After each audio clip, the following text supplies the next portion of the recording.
What's up, YouTube? This is Too Raw for TV. This is a sad day in NBA history, a sad day for the NBA family. Hall of Famer Lenny Wilkens, the legendary NBA player, coach, and broadcaster, passed away today. He was 88 years old. He had just turned 88 recently. One of 4 Hall of Famers ever to be inducted both as an NBA player and coach. Wilkens made 9 All-Star appearances for the St. Louis Hawks, Seattle Supersonics, and Cleveland Cavaliers during a 15-year playing career.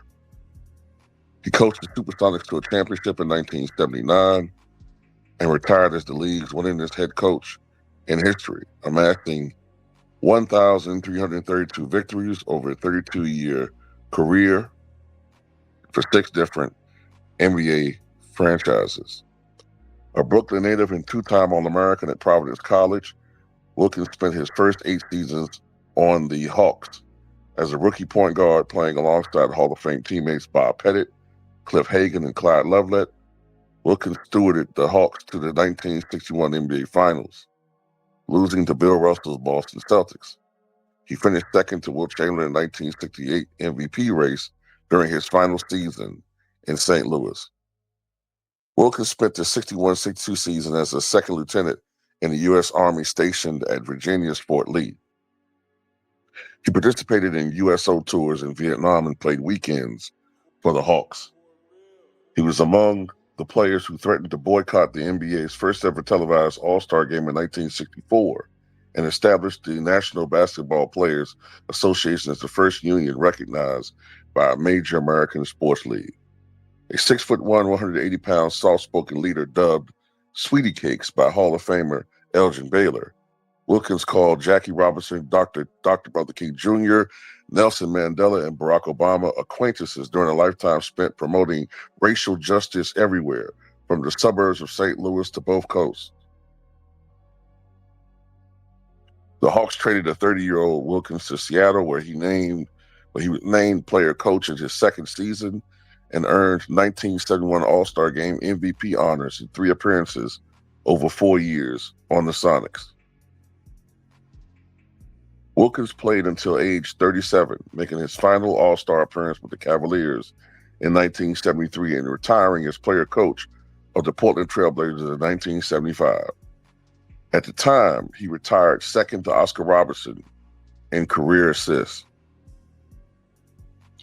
Wilkens returned to Seattle as a coach midway through the 1977-78 season and led the Sonics to consecutive final appearances, avenging a 7-game loss to the Washington Bullets in 1978 with a 4-1 finals victory in the 1979 championship series. Those Seattle Sonic teams, boasting Hall of Famers Dennis Johnson and Jack Sikma, along with Gus Williams, are arguably the greatest team ever to boast a genuine superstar. Wilkens coached the Sonics until 85. Before a pair of 7-year stints with the Cavaliers and Hawks, he led Cleveland to 3 50-win seasons and lost 4 playoff series to the Chicago Bulls, 2 of which ended on buzzer-beating shots by Michael Jordan. Wilkens also coached Atlanta to a trio of 50-win campaigns, 90 kids we remember. During his time in Cleveland and Atlanta, Wilkens won 2 Olympic gold medals, first as an assistant on Chuck Daly's staff for the 1992 Dream Team in Barcelona, and then as Team USA's head coach in 1996. Wilkens split his final 5 seasons as a coach between the Toronto Raptors and New York Knicks, falling an errant Vince Carter Game 7 buzzer beater short of reaching the 2001 Eastern Conference Finals in Toronto. Only Greg Popovich and Don Nelson have since surpassed Wilkens' win total as a coach from 1969 to 2005, Russell, Tommy Heinsohn, and Bill Sharman joined Wilkens as the sole people ever inducted to the Hall of Fame as both a player and coach. Wilkens was the only person in the 2021-22 season named to the 75th greatest team and 15 greatest coaches in league history. The NBA Coaches Association honored Wilkens with his Chuck Day Lifetime Achievement Award in 2011. He spent his retirement from the bench as a part-time broadcaster at the college and professional levels. Lenny Wilkens' presence will be missed, as he has been part of the NBA family for quite some time, going back more than 60 years. And I've always felt like Lenny Wilkens has become criminally underrated as a point guard. When you look at the way the point guard position was traditionally played, pass first, playmaking, floor generalship.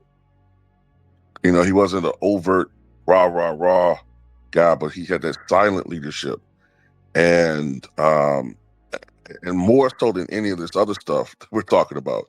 Unlike these clowns today who front like they're black activists or community activists, these guys really were that. These guys really walk the talk or walk the walk and not just talk the talk.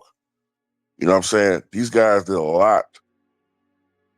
I put it like this: these guys crawled so that the players that we watched could walk, and these players today can run, and they don't appreciate it. They don't appreciate it, and they're pitching the game away to the point where, you know, everything that they helped to build it may eventually become for naught. You know, and what I mean by that, the NBA will always probably be around, but you know, you got guys who are willing to be human billboards and, you know, sellouts as long as they get paid. They don't stand for anything, stand for nothing, except for themselves. But Lenny Wilkens, man, this guy had, you know, he did so much for the community in every town that he played for, whether it was played for or coached for. And he was beloved by, you know what I'm saying, virtually everybody that he ever coached. He was respected and loved by his teammates, man. And this is a huge loss for the NBA, you know. And I've been kind of concerned about Lenny because I hadn't seen him recently. I saw that he recently turned 88. I was a little bit concerned, you know, when you don't see these guys as much anymore. And we lost another legend, man. But anyway, Pat, just want to pass this news, man. Breaking news: Lenny Wilkens, Hall of Famer, dead at the age of 88.